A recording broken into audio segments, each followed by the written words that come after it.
President Trump wants to end the war in Ukraine. And this week, U.S. and Russian officials met in Saudi Arabia to talk about beginning to do just that. The U.S. says it's the first step towards a peace deal.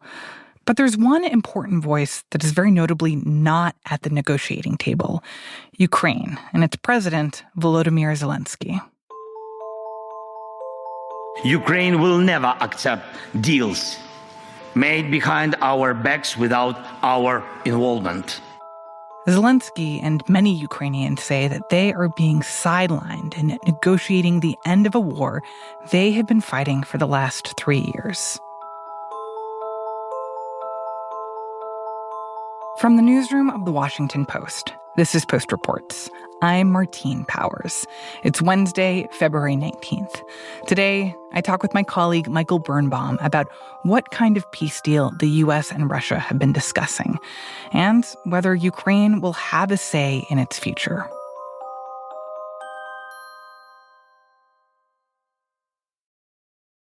All right, so Michael, you cover the White House and foreign policy, and you've also covered diplomacy and national security for the Post.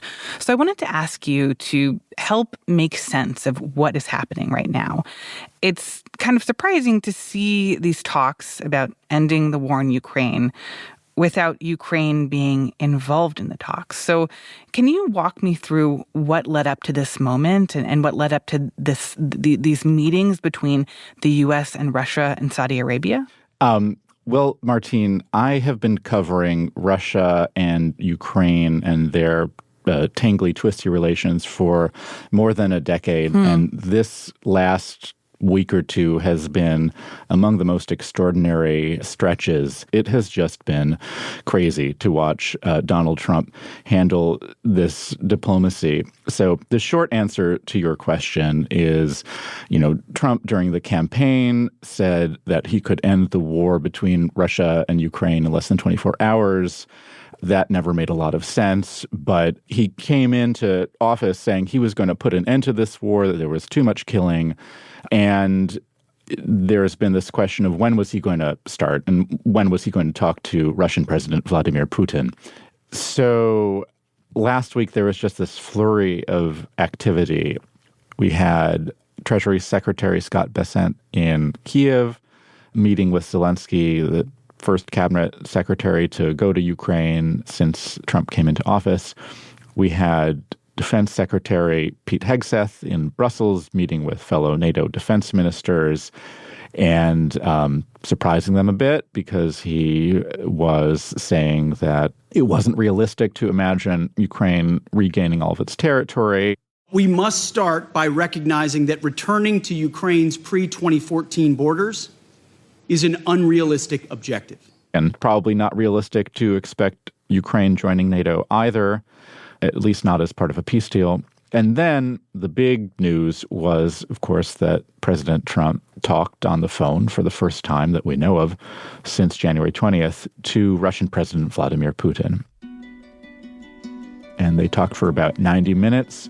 Trump came out afterward, echoing a lot of Putin's talking points about the shared sacrifices that the United States and Russia made in World War II and the origins of the war in Ukraine. And Trump was talking about how Ukraine had wanted to join NATO and there was just no way Russia could have accepted that. And so, boom, we had the war.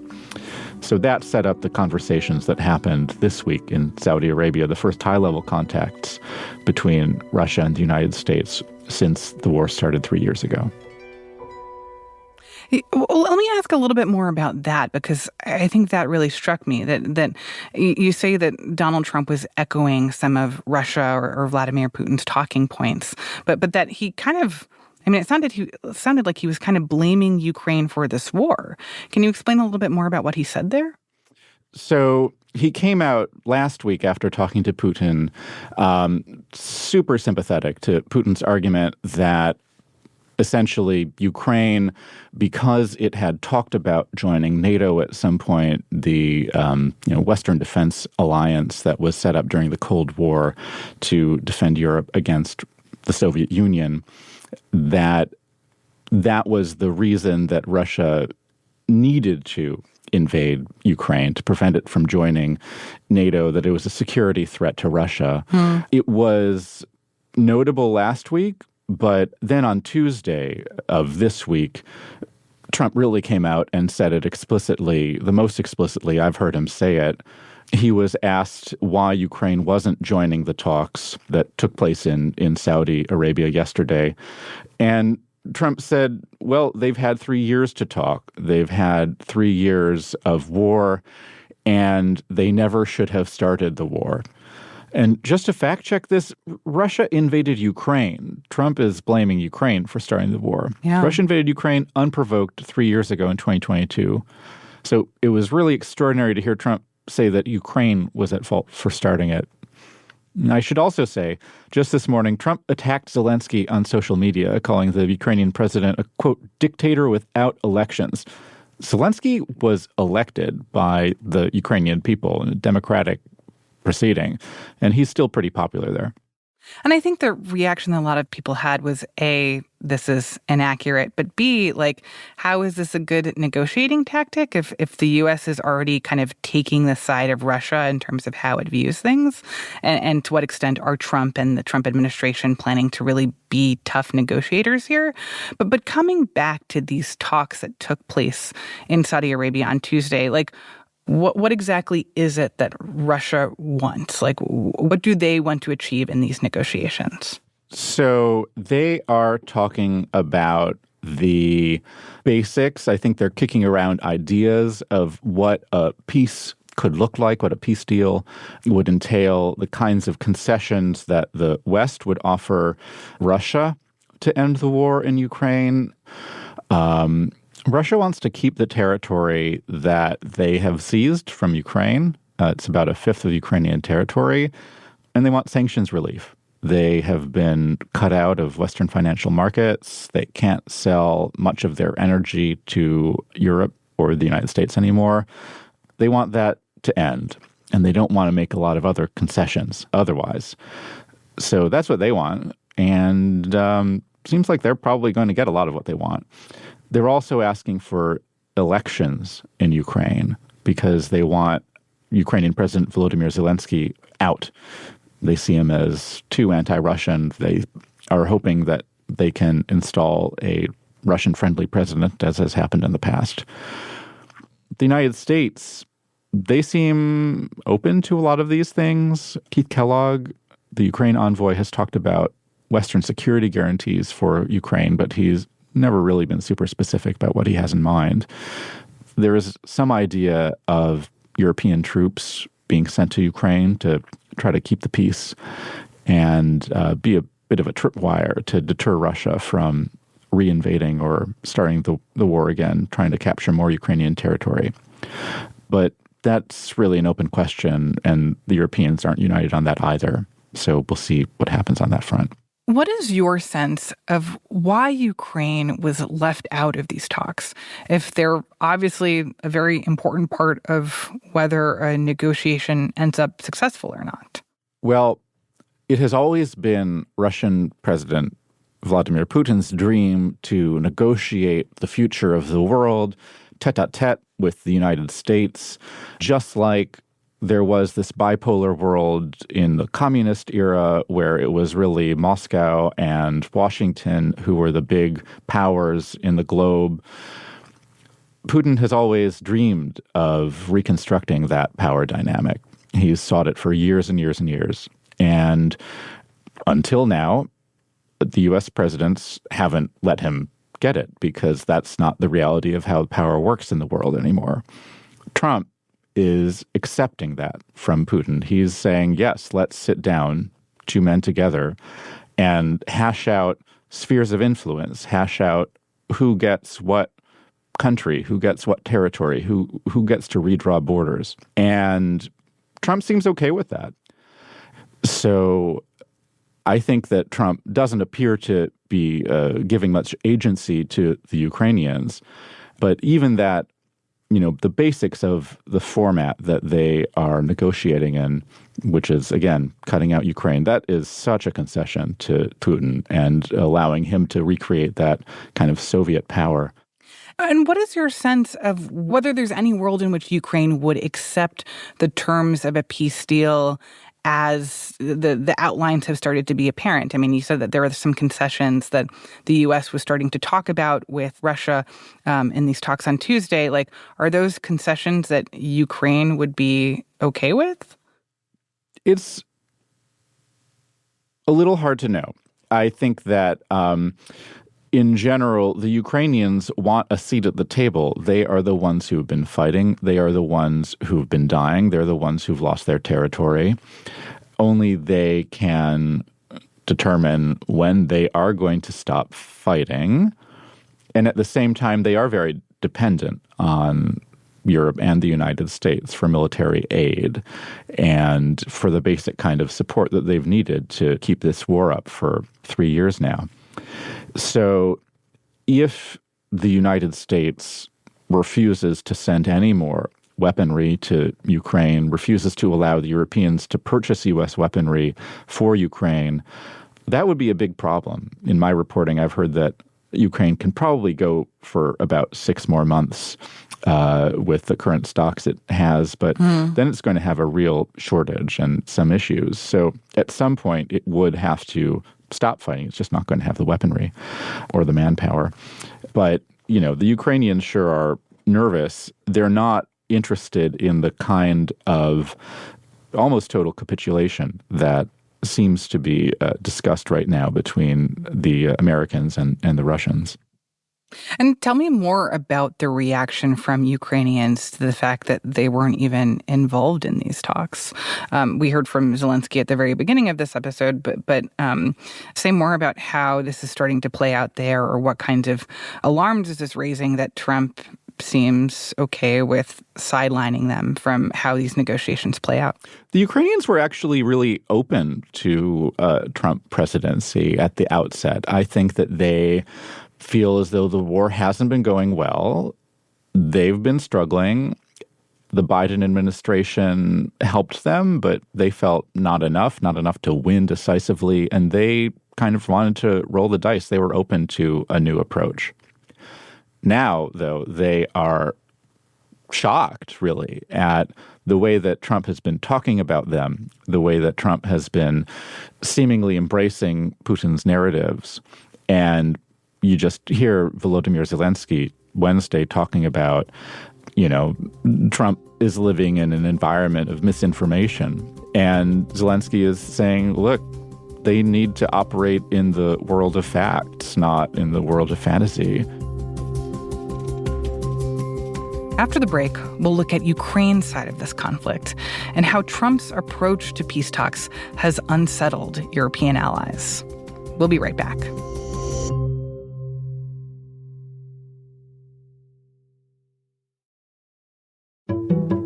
I'm Carol Lenig. I'm an investigative reporter at The Washington Post. My basic assignment is to help readers understand complex government policies and government officials' claims and figure out if they're getting the true story. We work to expose what's hidden and what powerful people want to keep hidden. We dig deep to reveal what's true, and readers don't have time to do that. Only we can bring to you the reality of how a Medicare program is repeatedly failing. Only we can dig in and figure out that somebody who's nominated for a really important job made up a big part of his resume. Subscriptions support this work. I'm Carol Lenig, and I'm one of the people behind the Post.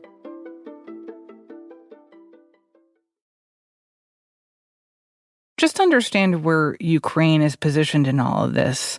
I mean, if they were hashing out a negotiation here and they had terms of a deal that they could get Russia to agree to, what would they want? Well, the most extreme version of what Ukraine wants is all of its territory back, Russia out, and they want to be in NATO. A lot of Ukrainian leaders recognize that's not going to happen, at least not anytime soon. So I think in the realm of discussions, they at least want to reclaim part of the territory that Russia has captured, and they'd like really strong security backing that would make them feel secure that they're not just going to get reinvaded again soon by Russia. It's interesting what you said earlier, Michael, about how in some ways the U.S. really does have the ability to influence or perhaps strong-arm Ukraine into accepting terms of a peace deal that they might not be crazy about, in part because that Ukraine is so reliant on U.S. military assistance and funding, and if that were to dry up, they'd sort of be, left very vulnerable in that moment. But then there's also this question of minerals that I've been seeing come up, and whether or not part of why the U.S. is pushing this is in part because of some future mining or mineral deal that the U.S. can see playing out with Ukraine. Can you explain a little bit of that? So, Treasury Secretary Scott Bessent was the first cabinet-level official to visit Ukraine. That happened last week, and he met with Volodymyr Zelensky in Kiev, and he embraced an idea that the Ukrainians had floated last year, which was to note that they do have a lot of mineral wealth. They have a fair number of natural resources that haven't been mined or developed very much. And they raised this idea last year as a way to pay for the war effort and to help pay back some of the European and U.S. powers that have helped them with military aid.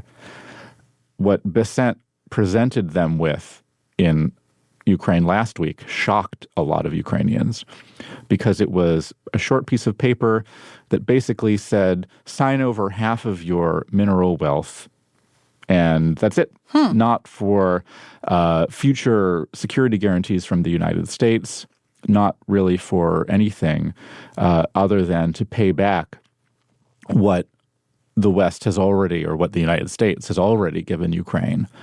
Some Ukrainians described it to me as akin to some of the 19th century European imperial division of Africa. And just someone called it something that King Leopold of Belgium would have done in the Congo. Like just coming in and declaring, we're going to take everything, some significant part of your minerals, and you not won't give you get much a lot in return. back. So the Ukrainians, they said no. They were shocked. And they are still, is my understanding, thinking about what kind of counteroffer to present to the Americans. I think they are open to, offering up some kind of mining concessions and that sort of stuff. Again, it was originally a Ukrainian idea, but the Ukrainians say handing over 50% of their mineral wealth is just a non-starter. They can't work with that. And Michael, what is your sense of the reaction to all this from European leaders and these other allies that have helped support Ukraine over these past 3 years? The European leaders are shocked about what has transpired in the last week or so. They knew that Trump wanted to cut a deal to end the war in Ukraine.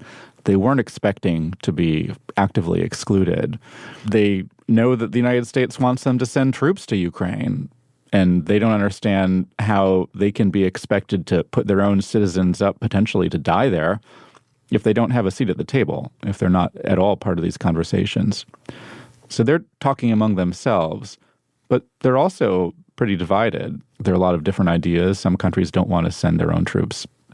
So they're having some trouble. They weren't expecting to be totally excluded from these conversations between Russia and the United States. And thinking about that, what consequences does that have, or might that have, for the U.S.'s relationships with other countries going forward and its alliances around the world? Well, this is a really topsy-turvy situation, and it's hard to predict what's going to happen because the United States has been on one side since World War II. It's been on the side of democracies, imperfect track record, but it has been aligned with mostly with democracies against Russia and against China for a long time. And Trump isn't talking about pulling out of NATO.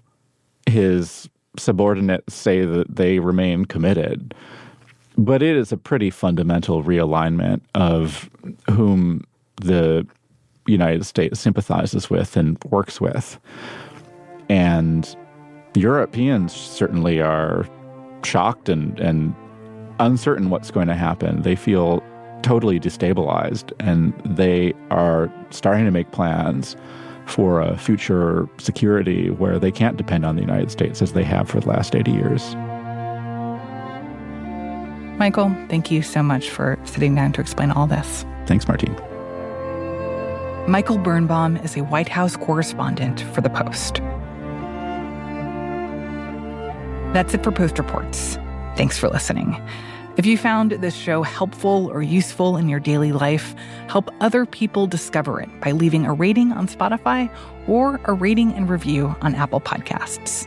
Today's show was produced by Bishop Sand. It was mixed by Sam Baer and edited by Lucy Perkins. Thanks also to Amy Gardner. I'm Martine Powers. We'll be back tomorrow with more stories from The Washington Post.